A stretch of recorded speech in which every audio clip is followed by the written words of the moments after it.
Molecule has a dipole moment of 1.2। ये question आपका सब एग्जाम के लिए इंपॉर्टेंट है। ये आपका CSIR, ये आपका जैम, गेट और IIT, आपके पास में JEE, इन सब के लिए इंपॉर्टेंट है, इसलिए मैंने ये क्वेश्चन यहाँ पे लिया था। ये अधिकतर हर एग्जाम में क्वेश्चन पूछा जाता है। अब आपसे पूछा है, इन्होंने डायटोमिक मॉलिक्यूल दिया है, डाइपोल मोमेंट 1.2 डिबाई दिया है। Dipole moment V is equal to Q into D होता है, और 1 डिबाई इज इक्वल टू आपके पास में होता है 10 टू द पावर -18 ESU के आसपास। ये आपके पास में, तो आपको 1.2 डिवाइड दिया है, ये आपके पास में आ जाएगा 1.2 into 10 to the power -18 ESU centimetre, ESU centimetre. If the bond distance आपको दी है D, ये आपको दी है 1 एंगस्ट्रॉन। 1 एंगस्ट्रॉन को आप सेंटीमीटर में कन्वर्ट करोगे तो ये 10 टू द पावर -8 सेंटीमीटर आ जाएगी। तो इन्होंने कहा फ्रैक्शनल चार्ज निकालना है। पहले आप एग्जैक्ट, ये गेट में आया था दीपा, ओहो, मतलब मैंने पहले बोला ना, तो फिर तो देख लो। और ये मैंने पहले जब IIT JEE के कुछ क्वेश्चंस डाले हुए थे ना, उसमें भी ये आया हुआ है। तो आप ये देख लो कि मेरा ये कहना नहीं है, मेरा कहना ये, मैं बार बार आपको कह रही हूँ, बार बार यही बात कह रही हूँ, कोई ट्रिक नहीं होती, कुछ नहीं होता। आप पढ़ाई करो, सीरियसली पढ़ाई करो, आप एग्जाम कर लोगे।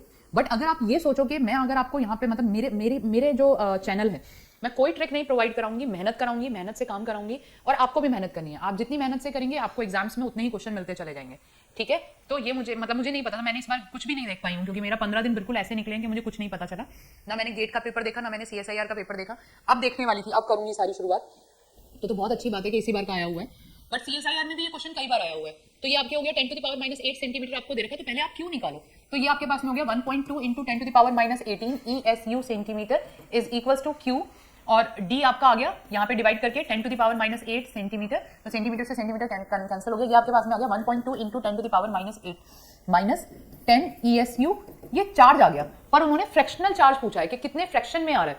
जो आपके पास में 1 इलेक्ट्रॉन पे चार्ज होता है वो 4.8 इंटू 10 टू द पावर -10 होता है। तो यहाँ पे अब ये देखो, 1 इलेक्ट्रॉन का जो चार्ज आएगा वो आपके पास में होता है 4.8 into 10 to the power -10 ESU। तो आप फ्रैक्शन निकालोगे, जब आप इसका फ्रैक्शन निकालोगे, फ्रैक्शनल चार्ज, ये आपके पास में चार्ज है, टोटल चार्ज इतना होता है, तो फ्रैक्शन निकालने के लिए चार्ज अपॉन टोटल चार्ज करोगे, 1.2 into 10 to the power -10 ESU upon 4.8 into 10 to the power -10 ESU।